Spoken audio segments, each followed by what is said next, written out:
How you doing there? Welcome back to Babble on Talmud. Today we're studying Daf Zayin, Daf 116 of Masechta Chullin. Friends, Daf 116, the first section, the first chunk really. Well, we have a lot to do today. It might be a long one. We have about 2/3, I'd say, of Kuftes Vav Amud Beis that we need to learn. The thing is, it really kind of goes about halfway into Kuftes Zayin Amud Aleph. Anyways, we are going to wrap up the discussion that we were discussing yesterday about Issur achila and Issur hana'ah when it comes to basar bechalav. We're going to learn out another source for the Issur achila and Issur hana'ah by basar bechalav. It's going to get into kal v'chomer and tzara shavez and gezer shavez and things like that. So there's some interesting things there, but you know, we're going to have to work through that section. And then we discuss Chayas and ofos vis-à-vis basar bechalav. Of course, there was a machlokas in the Mishnah Daf Kuf Yud Gimel between the Tanna Kama, Rabbi Akiva, Rabbi Yossi, specifically when it comes to Chayas and ofos, when it comes to basar bechalav.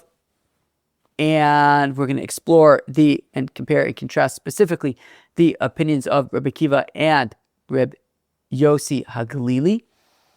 And we get to a new Mishnah, a very interesting Mishnah, towards the end, well, really kind of at the bottom of Kuftes Zayin Amud Aleph, which talks about cheese making. We're going to talk about rennet and other ways of making cheese and what implications that has in terms of stomachs and milk and basar and chalav. So that is an interesting Mishnah, and we're going to kind of go Mishnah to Mishnah over there. And that is what we have on our agenda for today. Should be a great daf. The first section, I think, is the part that we're really going to have to push through. After that, it's really quite interesting stuff. Chebe, come join me. Let's have a great time studying Daf Kuftes Zayin, Daf 116 of Masechta Chullin. Friends, we begin on Daf Kuftes Vav Amud Beis. I'd say about maybe a little bit less than halfway through the Amud, where it says, so there's like a tosfos there, Kilei HaKerem, a few lines under that. It says, Tanya, Isi ben Yehuda Omer says, Isi ben Yehuda minayin lebasar bechalav she'asur. How do we know that basar bechalav is asur ba'achila? This is a discussion that we learned about yesterday as well, and we have another take on it. It says over here about basar bechalav, ki am kadosh ato l'Hashem Elokecha l'svashkili bechalav imos. It says ki am kadosh ato v'nem l'ol, and it says by treifa v'anshe kodesh tiyun li u'basar basar treifa l'sochelu. It says by treifa also kodesh. So by basar bechalav it says ki am kadosh ato, and it says by treifa v'anshe kodesh tiyun li, kodesh.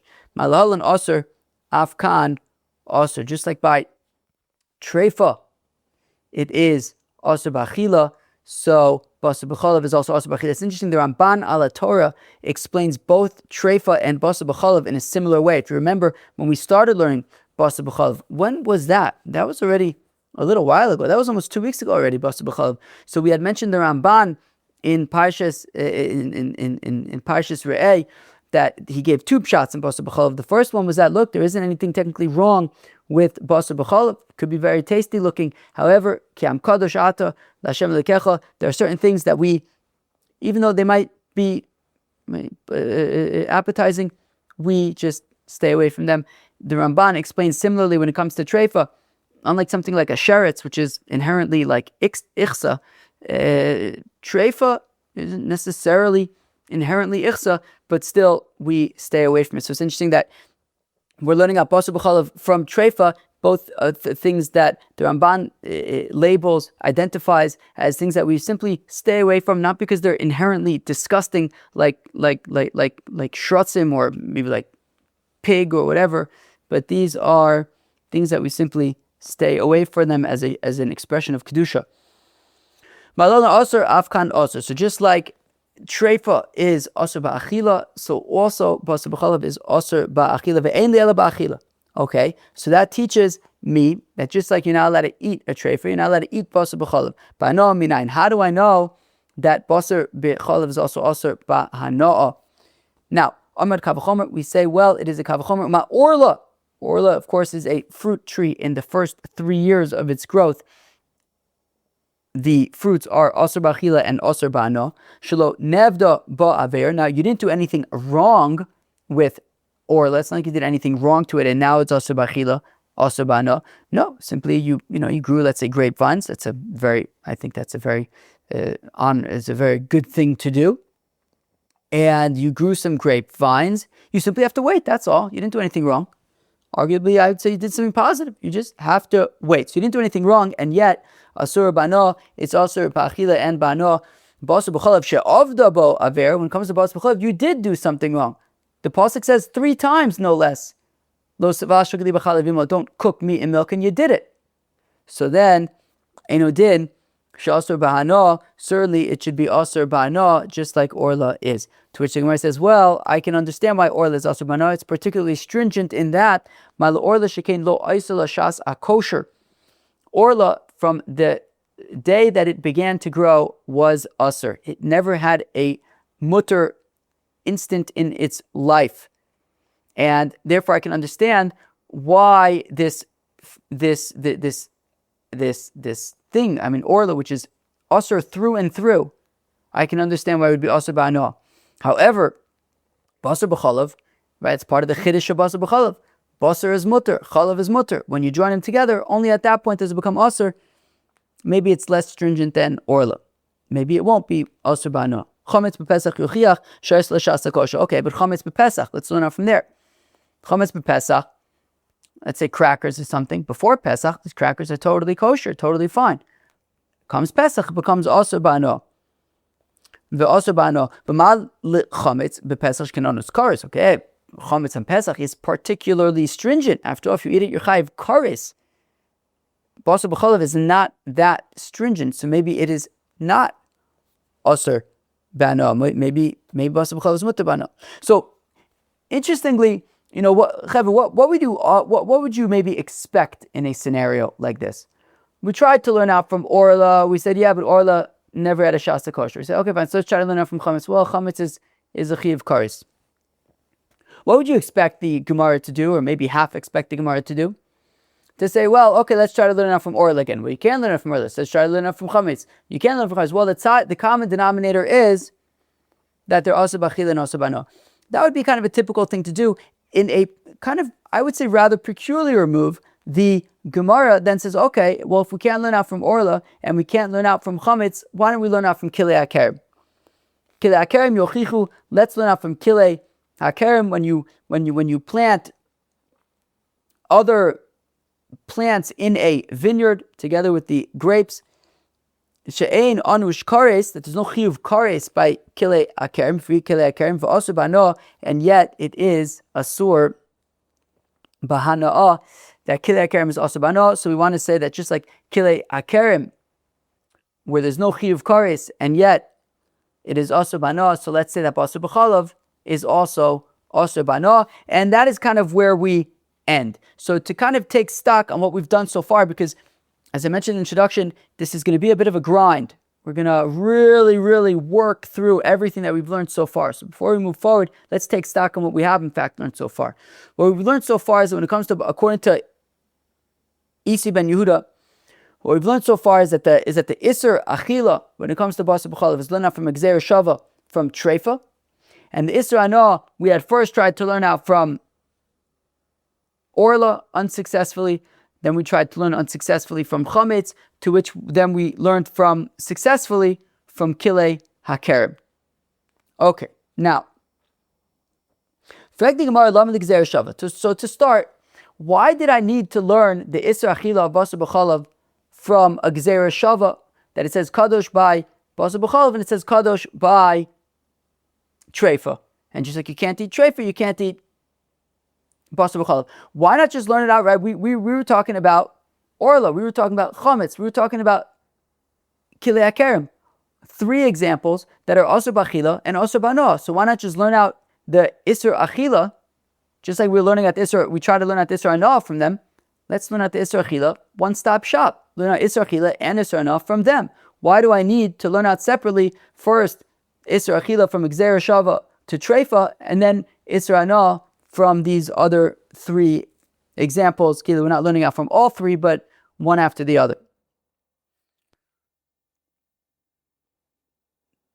So why didn't Let's learn out from Kavachomer Orla and say that Uma Orla Shalonevda Ba'avera.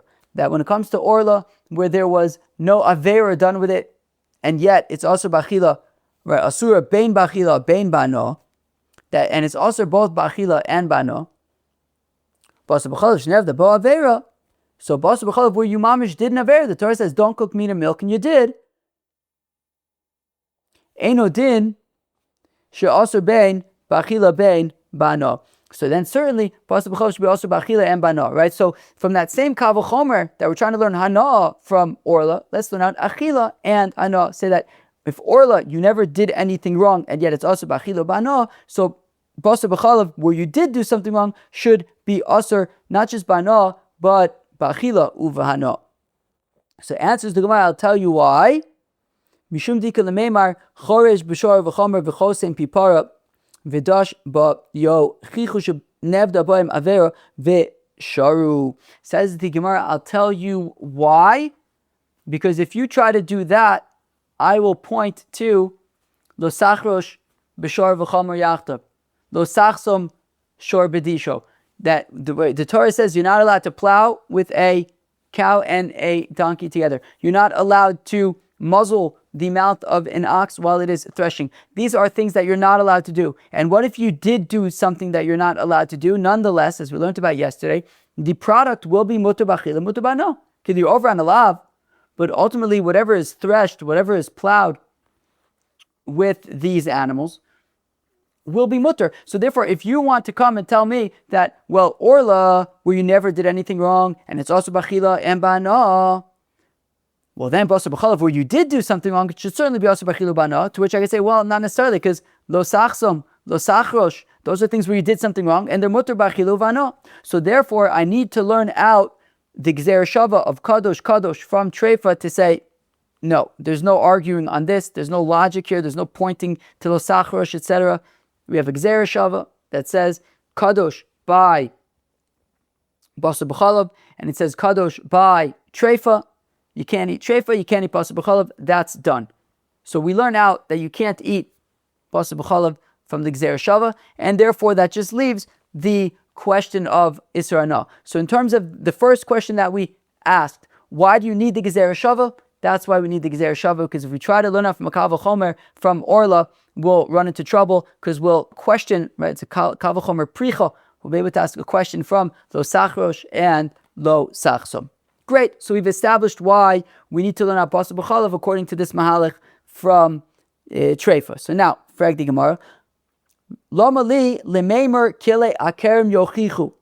Okay, and now when it came to understanding the Issur hana'ah for basar b'chalav, so as I pointed out earlier, we had a little bit of an unusual limud, and we're really going to be digging into this unusual limud now. What makes this limud unusual is that you may have expected that when Orla failed and Chametz failed, we would have gone back to Orla and said, well, let's just look for the common denominator. Instead, we rejected Orla, rejected Chametz, and said, you know what? Let's try something new. Let's try Kilei HaKerem. So the Gemara asks, why didn't it do the common denominator mahalach?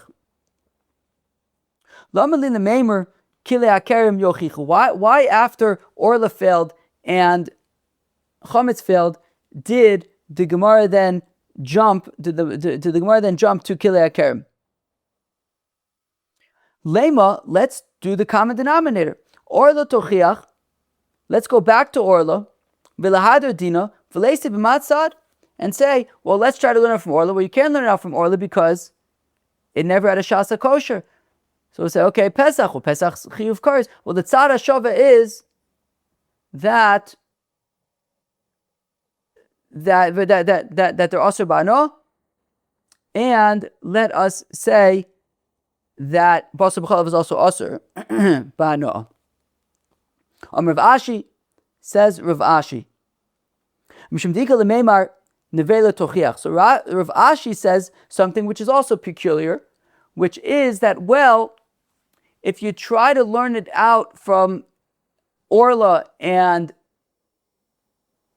chametz with a tzad hashava, I will point to nevela she'asura b'achila, which is asur b'achila, just like we established that basar bechalav is asur b'achila, umuteres b'hana, and yet it's muter b'hana. So what do we have? So we've established that basar bechalav is asur b'achila. Okay, now we're trying to understand why it's asur b'hana.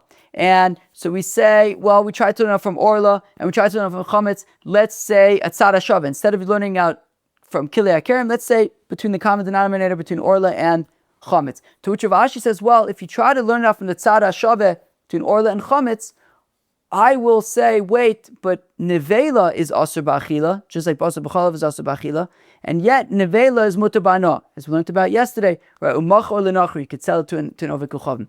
Now, to which, so now, Omle Rav Matchil Rav Ashi, so says Rav Matchil to Rav Ashi, Hachi Amrina Mishmei Rish Lakish. This is what we say in the name of Rish Lakish.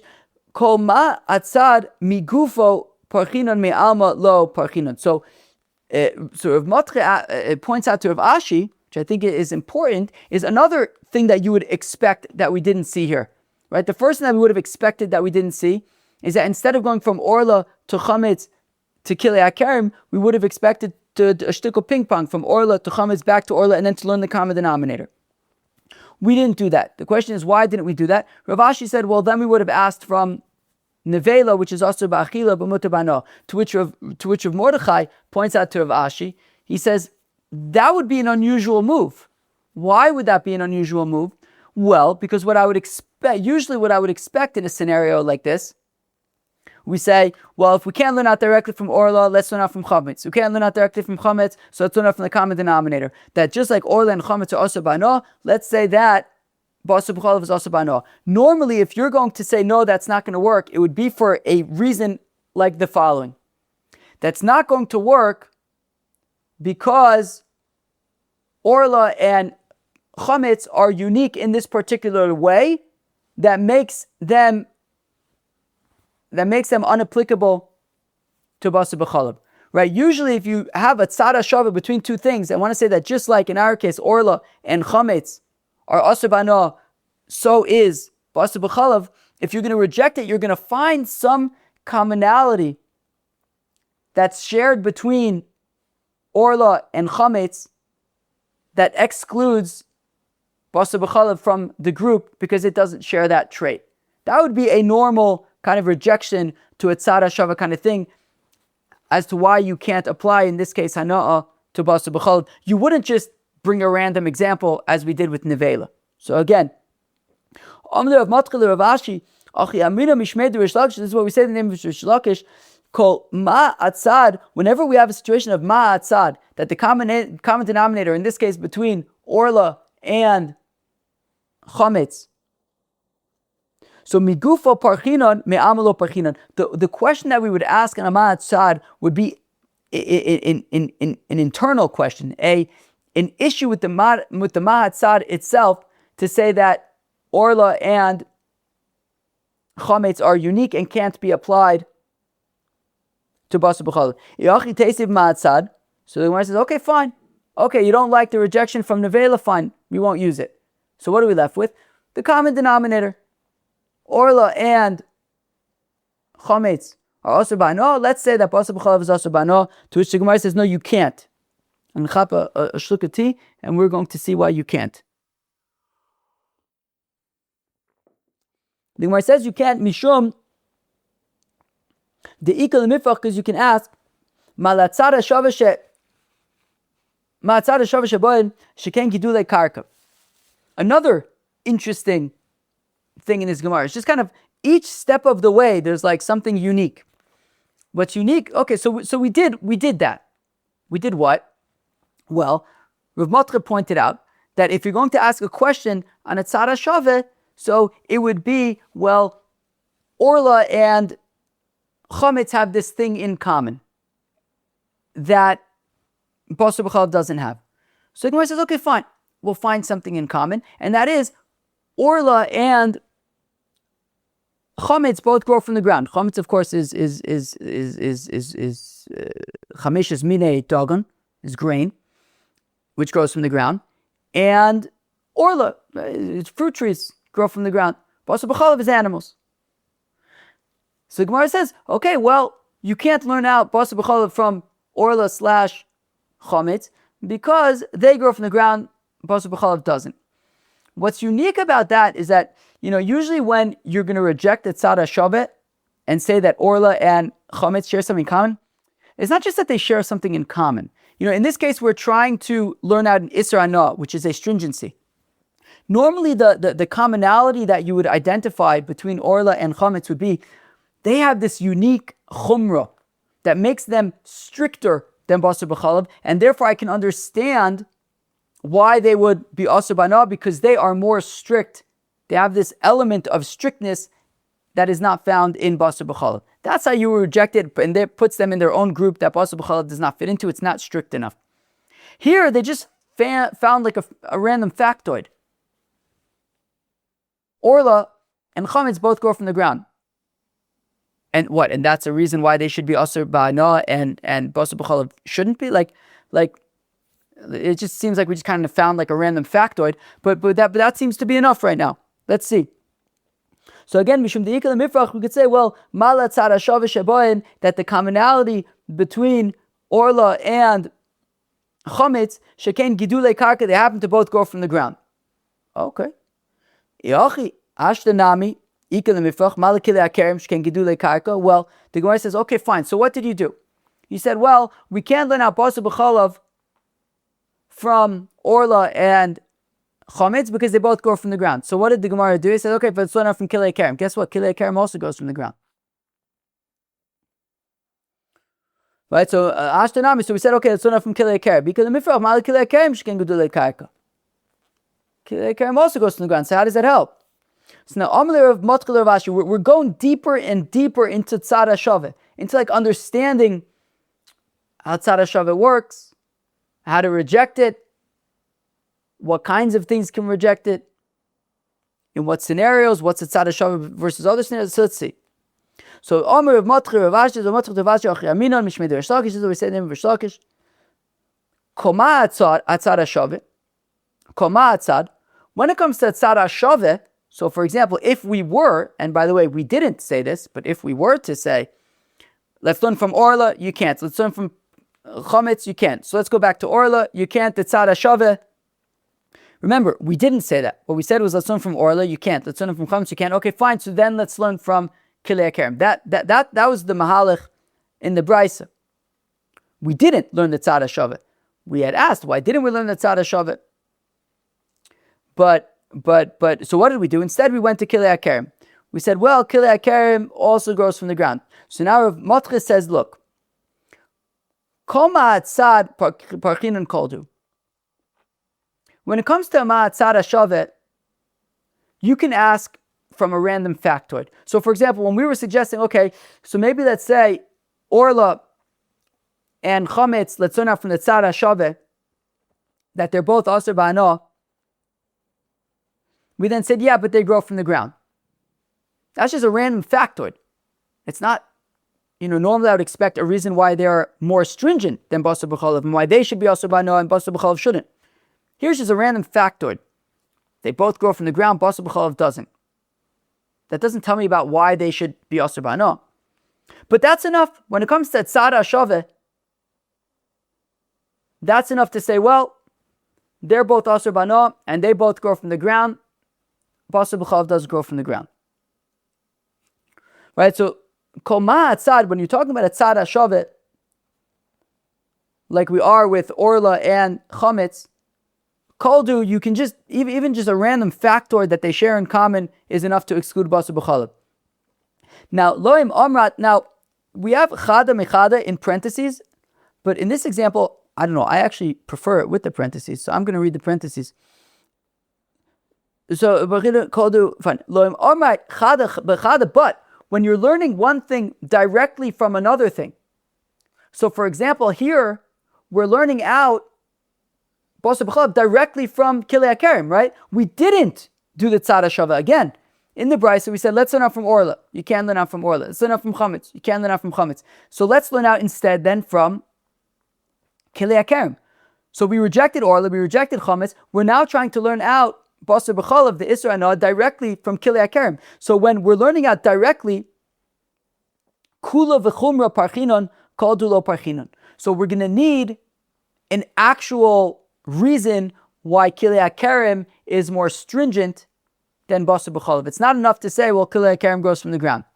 Not enough. That doesn't explain why kilei karim is more stringent than basar bechalav and deserves to be asur ba'ano, whereas basar bechalav doesn't.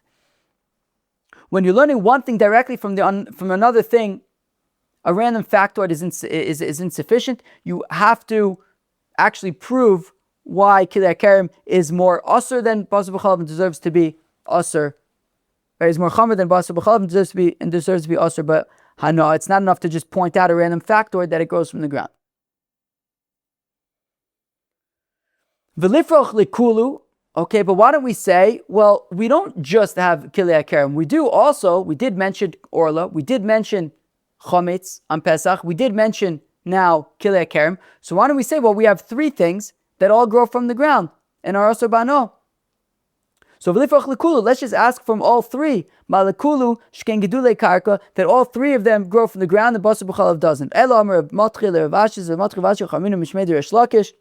Look, here's the rule. When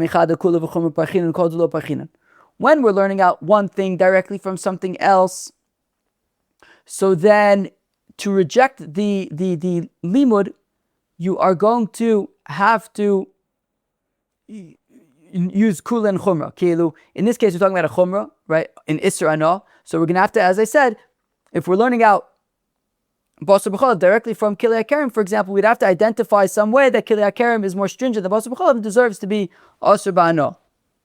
So that's if you're learning out one thing directly from something else. A random factoid would be insufficient. Chadami tarte. Now, if you're learning out one from two, and I'm going to explain this the way, there's like a note there in Rashi that explains it a little different. I'm going to explain it the way that I understand that I think Rashi would want to explain it.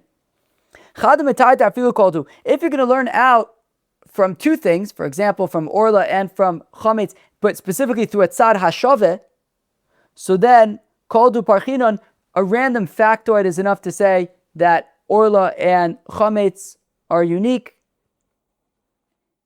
and basar bechalav is not. Chadamitlas. And now if we're going to learn out one thing from three, but not necessarily with a tzad ashavet, ihadar dina v'asi b'ma'atzad, parchinun koldu. If we're going to say tzad ashavet, that, well, each one's got its own, reason why you can't learn out basar b'chalav directly from them, but what they have in common is that they're asur ba'ano. We'll say, okay, but also what they have in common is this random factor that they all grow from the ground. The ilo. But if you're not going to learn out a tzad hashavet between all three, so kula v'chumra parchinon kol dulo parchinon, so we would have to find a stringency. It would not be enough to have a random factoid. Now, since we are learning out basar bechalav directly from kilei karim, right? Because initially by the Issur hana'ah we wanted to learn out from orla, we rejected it. From chometz, we rejected it. So we moved on to our third attempt, which is kilei karim, and we seem to have succeeded there. So by kilei karim, if you're going to want to reject kilei karim, you would have to show why kilei karim is more stringent and deserves to be asur ba'ano, whereas basar bechalav does not deserve the Issur hana'ah, and we didn't bring such a chumrah, and therefore we say that just like kilei karim is asur ba'ano, so is basar bechalav. Now says the Gemara, but one second, but can't you argue that kilei karim is more stringent than basar bechalav? V'lifach mal kilei karim shken lo isa lo shas kosher. Kilei karim also never had a minute of being kosher, just like orla. Orla, from the moment it begins to grow, it's orla for the first 3 years. Any fruits that grow are inherently asur. They were never kosher for a moment. Well, kilei karim should be the same thing. If you plant wheat, barley, grapes together, so whatever grows from that, from the moment they begin to grow and emerge from the ground, they are already asur. Unlike basar bechalav, which is mutter before you join them together and cook them together. So I can understand why kilei akarim is also by hana'ah. Maybe basar bechalav should not.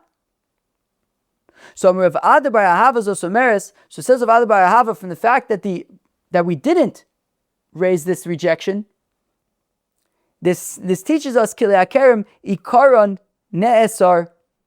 There's 2 points at which kilei akarim could be asur. One is like we've been describing, is once there's growth. Once there's growth, you see that a plant is emerging. That plant, so one perspective is that plant, from the time it emerges, is already asur. And yeah, if that's how we viewed it, then it never had a shasa kosher. But the other point we can look at is the point of planting. It's that the zriya, the planting of kilei akarim, is asur. You take wheat, you take barley, you take grapeseed, and you plant them all together. That is right. That's asur, but it's only going to become asur once they start taking root. Until then, they're not asur. So if you look from the point of planting, at the time that you plant it is not yet asur until it takes root. So it has a shasa kosher. And if you look at it from the time of the growth, then no. If from the time it's growing, it's already kilei akarim, it's already asur. So from the fact that we didn't say, well, kilei akarim never had a shasa kosher, that means that it did have a shasa kosher, because we are considering kilei akarim from the time that you plant it, and it's not immediately asur when you plant it, just like basar bechalav is not immediately asur when it's meat and milk separately, only once you join it together subsequently. So therefore, we can learn from kilei akarim, because kilei akarim had a shasa kosher, just like basar bechalav did. So this teaches us that kilei akarim ikaron ne'esar, that they are asur in their when they're planted, v'isalen shasa kosher kodem ashrasha, and therefore there was no Issur yet. There was a shasa kosher until prior to taking root. Matzav of Shmaya bar Zira asks a question from a Mishnah Masechta Kilayim that we're going to argue proves that kilei akarim is defined based on growth, not based on planting. Hamavir otzitz nakuv. What's an otzitz nakuv? An otzitz nakuv is a pot that has holes in the bottom, and because it has holes in the bottom, it's considered like it nurtures from the ground. If it was completely closed, so then it would be considered disconnected from the ground. But because there's holes in the bottom, it's considered like it nurtures from the ground. And if you take such a pot that has holes in the bottom, and you schlep it across a vineyard, so let's say in the pot you're growing like wheat or something, and you schlep it across the vineyard, imhosif masayim asur. If as you are schlepping it through the vineyard, it grows, the wheat grows. If as you're schlepping the pot through the vineyard, the wheat grows by 1/200, right? So if you take a look at this wheat plant and you divide it into 200 parts, one of those parts grew while you were schlepping it through. So basically, you have 199 to 1. Now, orla and kilei akarim are bottle 200 to 1, not 199 to 1, but 200 to 1. So if it grew 1/200, i.e. there's 199 to 1, not enough to be mevatel it, asur. Well, then the wheat is going to be asur because it's kilei akarim. So osif in, lo osif lo. So we see that it's about this growth. It's not about planting it. It's about, did it grow? Didn't it grow? So it seems that the issue with kilei akarim is about growth. It's not about planting it. So Abai says, Abai trei kroi ksive, look, the pasuk says, ksiv pentikta shamleya, uchsiv azera. In the same pasuk it says malaya, which is growth, and zera is the planting. Okay, it said zaru meikara bashrasha, zaru uva hosifin lo hosif lo. That it depends. If you're planting it in the ground, so it'll be based on planting. In this case, for example, it was already planted, so then it'll be based on growth. It just depends. If you're planting it, it's based on planting. If it's already planted and now you're passing it through a vineyard, then it'll be defined based on growth. Okay, so what just happened? So we're basically done with that whole mahalach, which was a bit of we really had to work through it, but we made it to the other side. So what we learned is, so to kind of recap there for a second, so the Issur achila by basar bechalav, we learned out from Gzeir Shava from Treifa. And in terms of Issur hana'ah, first we wanted to learn out from Orla. We said you can't learn out from Orla. We wanted to learn out from Chametz. We said you can't learn out from Chametz. To which we then learned out from Kilei HaKarim, and that was successful. And we didn't ask, well, Kilei HaKarim, it's also from the time that it begins to grow. We didn't ask that because we're assuming that Kilei HaKarim is the Issur of Kilei HaKarim is from when you plant it, and when you plant it, it was not immediately asur, only once it took root. So therefore, Kilei HaKarim is something that had a shasa kosher, and yet it's also ba'anah. So also basar bechalav, which has a shasa kosher when they're not yet cooked together, when it's just meat and just milk separate, they're kosher, and when you cook it together, it will then be asur ba'anah. Now says the Gemara, our Mishnah, which is saying that basar bechalav is asur ba'anah, is unlike the following Tana, the Sana that we learned in the Brisa. Reb Shimon ben Yehuda Omer says, Reb Shimon ben Yehuda Mishum, Reb Shimon, basar bechalav also b'achila mutter ba'anah. That basar bechalav, sure, is also b'achila, that's for sure, but it's mutter ba'anah. You can get benefit from Shneimar, ki am kadosh ato, it says by basar bechalav, ki am kadosh ato Hashem lokech lo svashki l'chali v'imo, v'nemar laholan, it says v'anshe kodesh tiyunli by treifa. My laholan, just like by treifa, Issur also b'achila, mutter ba'anah. Just like treifa is mutter ba'anah, it's also bechalav but mutter ba'anah. Afkan also bechalav mutter ba'anah. So also basar bechalav, argues Reb Shimon, is also bechalav but is mutter ba'hana'ah. And now we move on to our discussion of Chayas and ofos vis-à-vis basar bechalav. Of course, this is going to get into the machlokas Rabbi Akiva and Rabbi Yossi Aglili. Rabbi Akiva Omer Chayav of v'chulei Hani ha'akinu. So Rabbi Akiva had said in our Mishnah that it says Lo svashal gdi b'chalavimo 3 times. One to exclude Chayas, the other to exclude ofos, and the third to exclude behemoth tmeah. But 1 second, the other day, if you recall, Shmuel had learned from these 3 gedis 6 things. We said, wait, how can you learn out 6 things from 3 things? So we said, well, really only 3 of the 6 are necessary. Anyways, but Shmuel learned out different things from Gedi. So I don't understand how could you have Rabbi Akiva, who's obviously a Tana, and the great Rabbi Akiva, learning out these things from the 3 instances of Lo Svashal Gedi, and where does Shmuel find the space to learn out his 3 things? Anyways, so I guess Shmuel wouldn't hold. I guess Shmuel maybe wouldn't hold like Rabbi Akiva, but anyways. So the Gemara is actually asking, I guess, from the other perspective, what does Rabbi Akiva do with all the things that Shmuel learns out from there? So, because of Rabbi Akiva holds Issur chal Issur. So first of all, you have to understand that Rabbi Akiva holds Issur chal al Issur. So you can have, for example, when it comes to chaylev, the Issur of achilas chaylev was, pre-existed. You're not allowed to eat chaylev.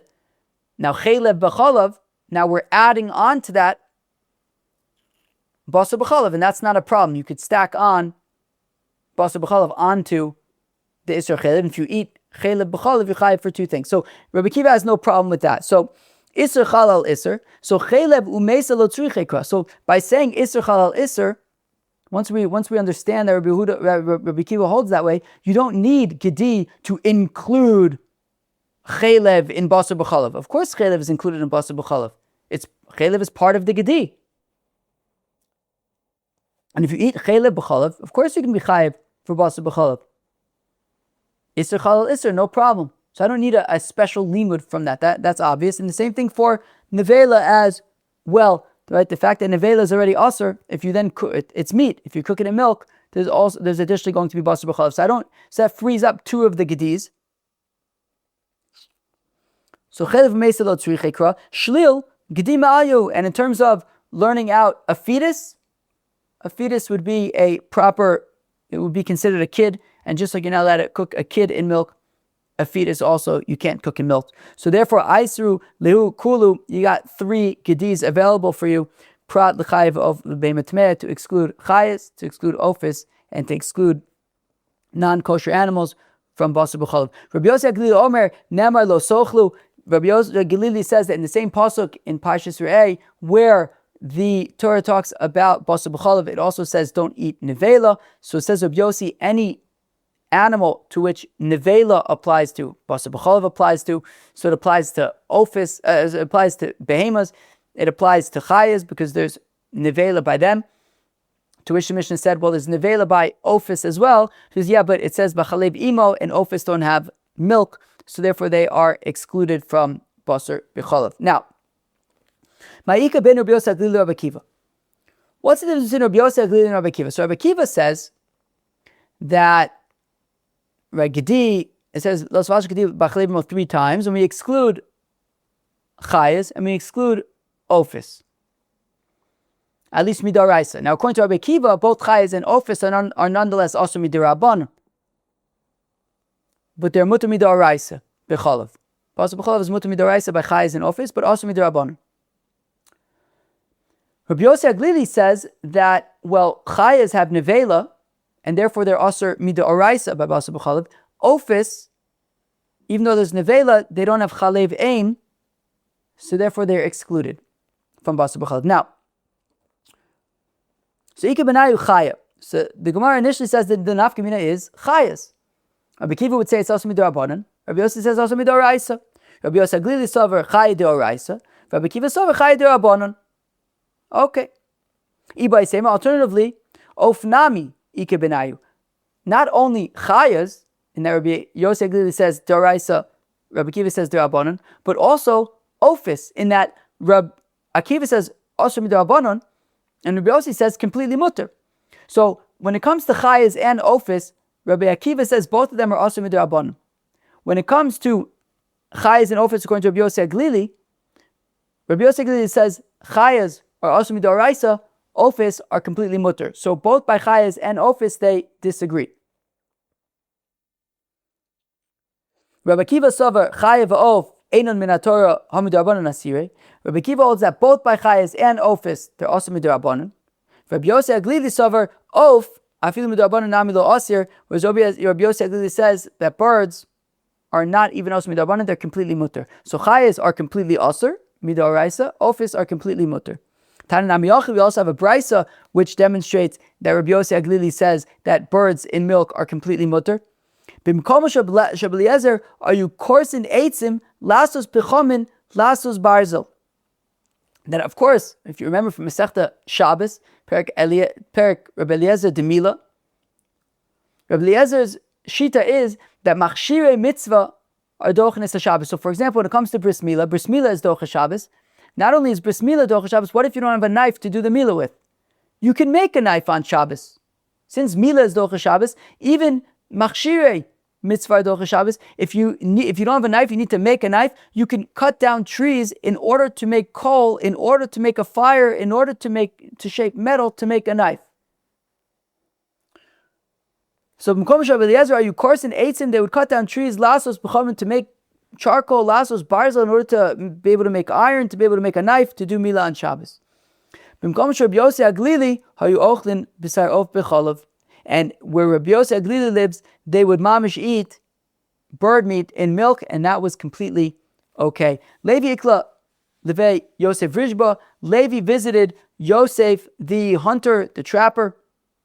Issur lekame reisha detusa. They brought out for Levi a peacock head. Maybe that was a choshev azach. Bechelba, and it was mamish in milk. Velo amalu velo midi, and he didn't say anything to them. Issur lekame. The Rebbe, when Levi came to Rebbe Nasi, to Rebbe Amarle, Rebbe says to Levi, Amai lo tishamtinu, why didn't you put them in excommunication? Amarle, Levi says, because Asher de Biosi de Rebbe ben Beseira, that is the locale of Rebbe, that's Rebbe ben Beseira town.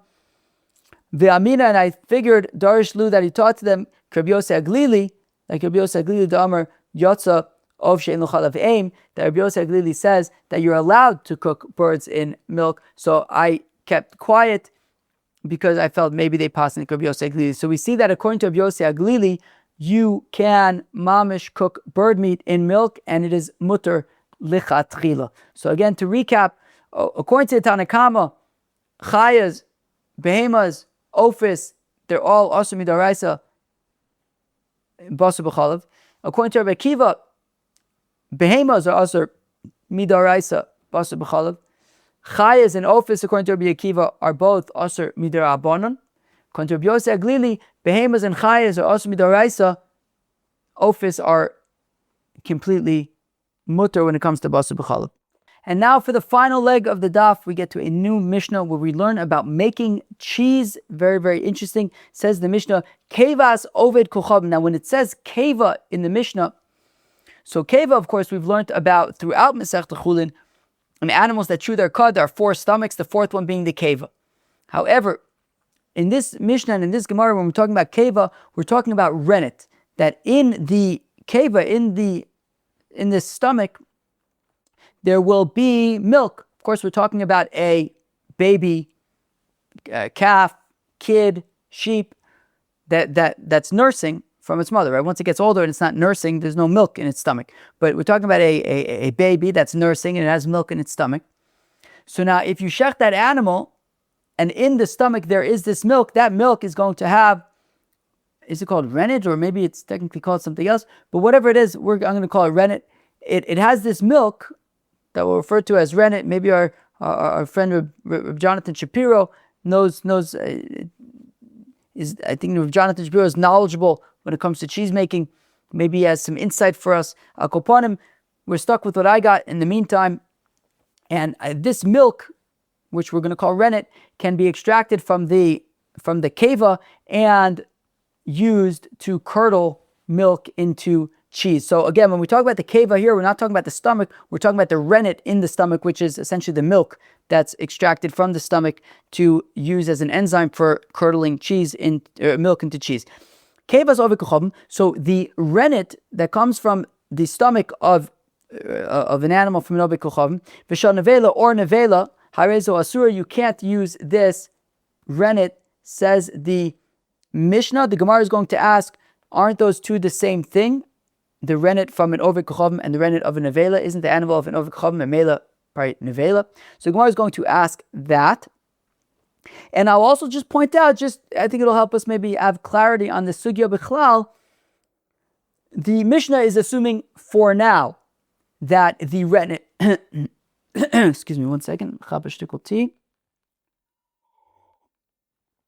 the Mishnah is assuming for now that the rennet of a nevela is asur. The Mishnah is assuming for now that the rennet of a nevela is asur. That is going to be a discussion in the Gemara. I just want to share that now. I think it will be helpful in approaching the sugya. So again, kevas oved kochavim, the rennet from the animal of an oved kochavim, v'shal nevela or of a nevela, arezo asura, that rennet is not allowed. Hamaymid b'or shel keva. Now, if somebody takes the hide of the stomach, i.e., if you take a slice from the stomach itself, excuse me, and put that slice of stomach tissue into milk, so that the enzyme directly from the tissue will curdle the milk. So in that case, the stomach is basar. You're putting it in chalav. So in that case, amamid b'or shel keva, excuse me, if you take a slice of the stomach itself, the keva itself, and put it into milk to act as an enzyme, well then you have basar bechalav em yesh b'no sein tam harezo asura. Then it's a question of no sein tam. If you can taste meat in the milk, so then it's going to be asur. Ksheira sheyanka min atreifa kevasa asura. Interesting. So if you have a calf that has been nursing, right, and the calf is kosher, you shech the calf, it's kosher, but its mother was a treifa. So that means that essentially after you shech the calf, and the calf is kosher, but the milk that's in its keva, this rennet that we're talking about, is non-kosher rennet, right? It's milk that came from its mother. Its mother's a treifa. It's treif milk. So even though the calf itself is kshera, its rennet is treif rennet.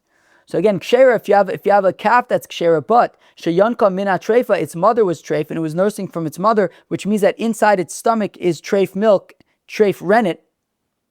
Kevasa asura, so its rennet is forbidden. However, the opposite, treifa, if the calf turns out to be treifa, but the mother is healthy, sheyanka min akshera, who was nursing from a healthy mother, well then, even though the calf is treifa, but the milk that's in it's rennet, the milk in its stomach, kebasa mutaris, its rennet is mutaris, because we just treat it as it's not part of the animal. Sure, the calf was treif, but the milk that it drank from its mother is not part of the animal. It's just storing the milk from its mother inside of its body. And that milk, i.e. that rennet, is kosher rennet.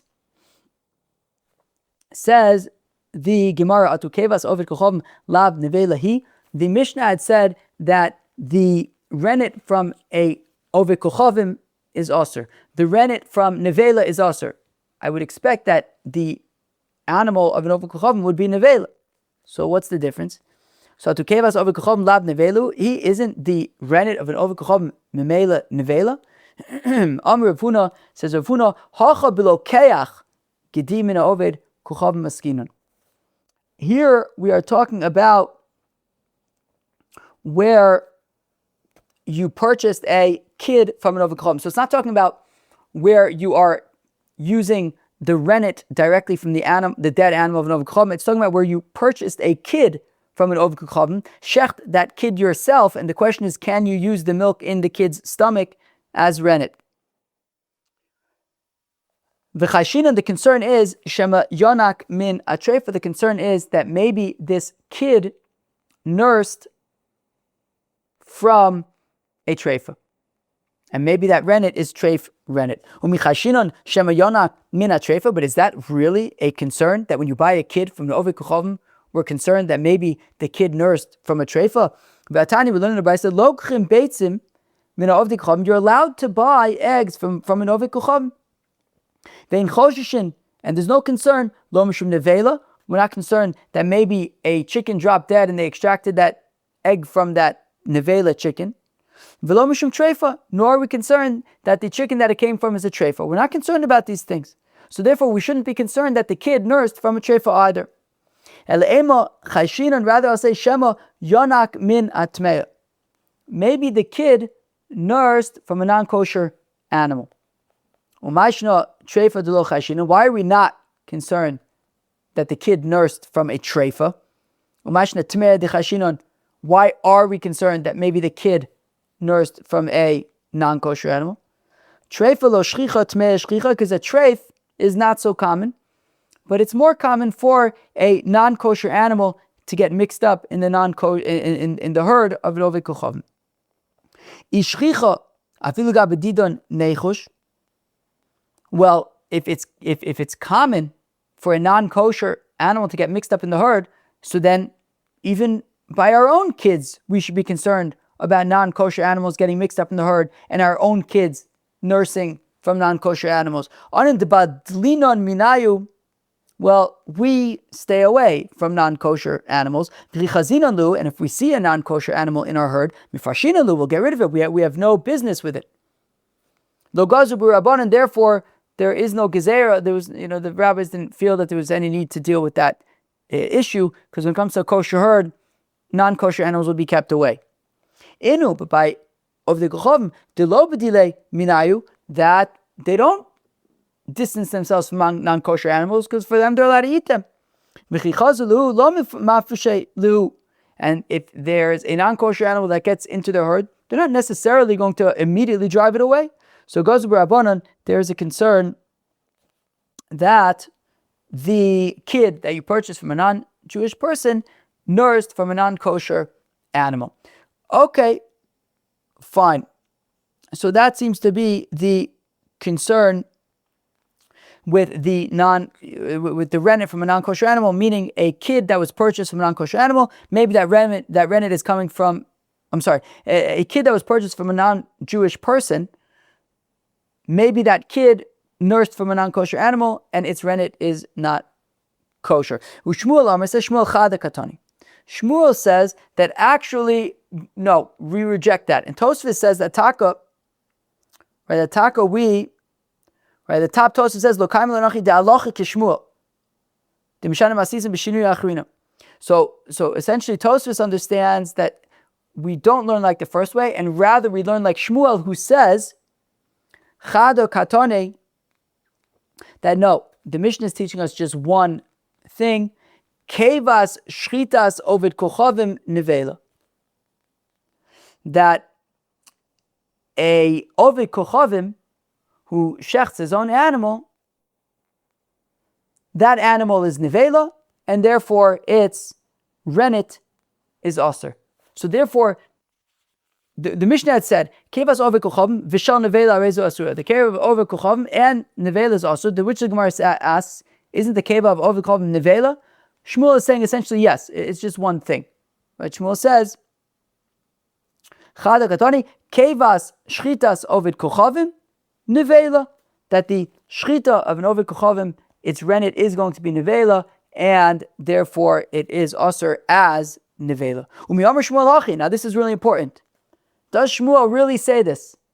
That, and remember, as we're learning the Mishnah, I pointed out that for now we're assuming that the Mishnah is saying, the Mishnah says that's for sure. The Mishnah says what it says, but for now we're assuming that is the halacha, that the rennet of a nevela is aser.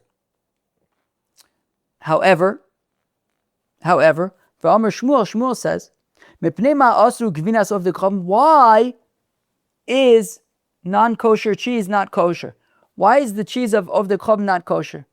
The answer is, amidin osa beor keva nevela. The concern is that when it comes to non-kosher cheese, they might put not just the rennet of a nevela. That's not the issue. The issue is that they might actually put a slice of the stomach into the cheese to utilize the enzyme that way, in which case there will be actual nevela in the cheese, and because it's a davar ma'amid, because the nevela is now being used to give the proper structure to the cheese, so because it's a davar ma'amid, so it will be so that makes that nevela significant, and it's going to be also because of nevela. So the concern when it comes to non-kosher cheese is not about the rennet of the cheese of the nevela per se. It's that you might actually be putting actual nevela into the cheese, and because it's a davar ma'amid, it's something that is giving structure to the cheese. It will inherently be aser in any amount. V'shemamidin also beor kevas nevela, because we are being ma'amid the cheese, because we are making the cheese curd. They might use the actual stomach, an actual slice from the stomach, in order to make the cheese. Hakeva gufa sharia, but the rennet itself is permitted. Lo kasha kan kodem chazar kan nachar chazara. There's a Mishnah in Masechta Avodah Zarah. The last Mishnah in the second parak of Masechta Avodah Zarah discusses, and of course we learned this a year ago, discusses a dialogue that happened between Rabbi Shmuel and Rabbi Yoshua as they were walking someplace. And Rabbi Shmuel asks Rabbi Yoshua, he says, Rabbi Yoshua, why is the cheese of Ovdei Kochavim, why is the cheese of non-Jewish people aser? Rabbi Yoshua says, because they used the rennet from nevela. They used the rennet from nevela, and that makes the cheese not kosher. To which Rabbi Shmuel responds and he says, wait, but when it comes to korban ola, for example, a korban ola, you're not allowed to eat. Korban ola needs to be burnt entirely on the mizbech. And it's actually even more stringent than nevela. See, nevela, you're not allowed to eat it, but you can get benefit from it. Or machal and achri, you could sell it to a non-Jew. A korban ola, however, is not just also bechalav, you're not allowed to eat it, you have to burn it on the mizbech. You can't get benefit from it either. That would be me'ilah. So, an ola is actually more stringent than nevela, and yet, technically a kohen, if he has the stomach for it, he could technically suck the rennet out of the stomach of a korban ola, and it would technically be okay. It's not considered part of the animal, it's considered something inside of the animal, but not actually part of the animal. So if that would be okay for an ola, certainly it would be okay for a nevela, and there shouldn't be anything wrong with the rennet of nevela. And Rabbi Shua then says, no, it's because we're concerned about Avodah Zarah. Fine. It's a different thing. So we see that Taka, actually the rennet of nevela is actually not the issue over there. We see that based on the Mishnah in Masechta Avodah Zarah. That there technically is no issue with the rennet inside of the nevela. So on the one hand, Shmuel is explaining our Mishnah, that our Mishnah says that the rennet from the animal of a non-Jew is nevela, therefore it's asur. On the other hand, Shmuel says that the issue with cheese is that you might, with non-kosher cheese, that you might literally have some actual nevela, some actual stomach in there, and it's a dover amamid, it's going to make the cheese asur. But the rennet itself is not the issue. So we say, yeah, so our Mishnah was initially edited and written before that Mishnah in Avodah Zarah, before it was retracted. So initially, the assumption was that the rennet of a nevela is asur, but then there was this other Mishnah in Masechta Avodah Zarah, this dialogue, this conversation between Rabbi Shmuel and Rabbi Yeshua, and the conclusion there was that the rennet of nevela is actually mutter. That's not the issue, but the issue would be if actual stomach of a nevela is put into the cheese, then that would be asur. So therefore, our Mishnah was before they kind of took back the statement that the rennet of nevela is asur, and then post that chazara, after they said that the rennet of nevela is mutter, that's when Shmuel made a statement that non-kosher cheese is non-kosher because of the actual nevela that is inside of it, because it's actually using the stomach itself. Now the Mishnah had said that if you have a kosher calf that was nursing from a mother that was treifa, or the opposite, which is really what the Gemara is going to be discussing now, if you have a calf that is treif, that was nursing from a mother that is kosher, so we said that the rennet is kosher, that the rennet of this treif calf is kosher since it comes from a mother. The treif calf is kosher since it comes from a mother that's kosher. V'katani reisha, but didn't the reisha say kevas ovid kuchavim, that the stomach of, that the rennet from an ovid kuchavim v'shal nevela and nevela arezo asura. Now we of course had just discussed a minute ago that actually in the end we say that the rennet from a nevela is actually mutter, but for now, we are going back to the assumption, taking the Mishnah at face value, that the Reish of the Mishnah is saying that the rennet of a nevela is asur, and yet we're saying that the rennet of this treifa is mutter. Didn't we say initially that the rennet of a nevela is asur, and now we're saying that the rennet of a treifa is mutter? Rav Chisda suggests Reisha nire ki ochel nevelis. Well, the difference is that in the Reisha, when we're talking about nevela, if you're then going to take the rennet from a nevela and use it to make cheese, so it basically, you're like eating nevela. It looks like you're kind of like eating nevela.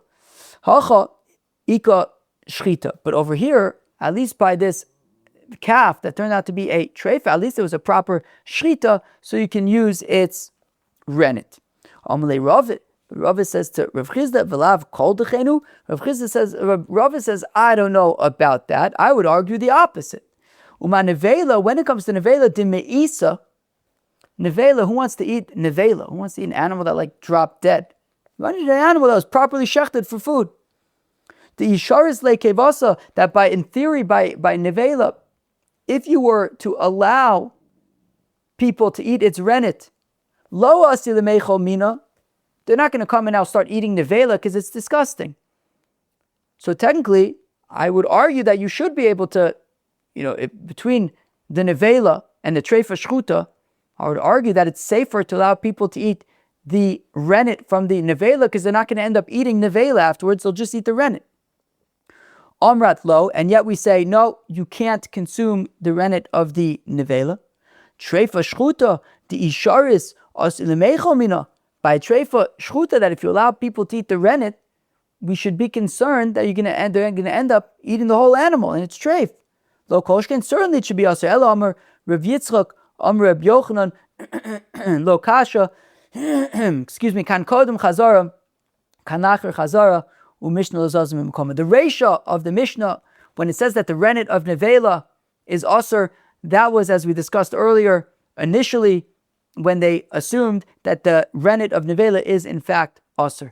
In the Seifa of the Mishnah, though, that was already after the conclusion that the rennet of a nevela is actually mutter, and therefore the rennet of this animal that's a treifa is mutter since it came from its mother that is kshera, and even though the animal is treifa, its rennet is not a problem. Mishnah lo zalzim mikoma, but once already they had taught the Mishnah initially that the rennet of a nevela is asur, and it was already kind of got traction and people were familiar with the Mishnah, just leave it. Don't kind of start retracting things. Everyone gets confused and it makes a big mess. It was a Mishnah that was already published and people already accepted it. So we didn't take anything back. We just kind of added on and kind of picked it up from there and taught the proper version in the Seifa. Amr B'chia bar Abba, Amr B'yechanan, Ma'amidin bekevas nevelos. We are allowed to use the rennet from a nevela. Ve'ein ma'amidin bekevas shchitas ovid kochavim, but we cannot use the rennet from an animal shechted by an ovid kochavim. Amr the fun of Reb Shimon bar Abba.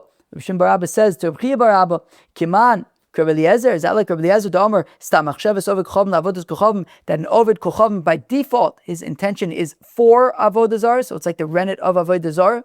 On my lay ve'ela kiman. So Reb Chia bar Abba says, well, who else should we hold like Issur of Shmuel bar Rav Yitzchak, Amar Reb Yechanan, ma'amidin bein bekevas nevela bein bekevas shchitas of kochavim. We can use the rennet whether from the nevela, right? Whether from nevela, whether from the shchita of ovid kochavim. Shelo lachu shediv Reb Eliezer, that we aren't concerned about Reb Eliezer, who says that all kavanas of ovid kochavim are for avodah zarah. Hilchasan the halacha is ein ma'amidin be'or kevas nevela. We don't make cheese with the actual stomach of a nevela, but avo ma'amidin bekevas nevela, but we can use the rennet from a nevela, uvekevas shchitas of kochavim, and the rennet of the shchita of an ovid kochavim. That is fine, just not the nevela itself. And when it comes to using the stomach of a kosher animal, we said that the issue there would be one of basar bechalav, and it would be an issue of ta'am, and if it is nosin tam, it would be also, as long as it's not nosin tam, it is mutter. That was Daf Kuftes Zayin, Daf 116 of Masechta Chullin. The first section of Daf 116, we learned about the Issur achila and Issur hana'ah for basar bechalav. We had another perspective, a very involved perspective we really worked through. We said that the Issur achila comes from Gzera Shava, from Treifa, and that the Issur hana'ah is ultimately learned from Kilei HaKerem. We learned about Chayas and ofos vis-à-vis basar bechalav. According to Tanna Kama, Chayas and ofos are also midoraisa. According to Rabbi Kiva, it's also midorabanan. According to Rabbi Yossi Agli, the Chaya is also midoraisa, and ofos are actually completely mutter by basar bechalav. And then we got to a new Mishnah where we discussed making cheese, and we said rennet is taka allowed from nevela. Now, when it comes to a strip from a stomach, if it's from nevela, we say it is automatically asur, and Shmuel said that is why we don't eat non-coat, right, the cheese of an ovid kochavim, because of this concern that maybe they used a strip from the stomach, and that would be not okay. If we're talking about the strip of a stomach from a kosher animal, then it's a matter of basar bechalav, and it's a question of, is it nosin tam or not? It's asur b'nosin tam, but as long as it's not nosin tam, it would be mutter. That was Daf 116 of Masechta Chullin. Hope you enjoyed. Have a great day. Cheers.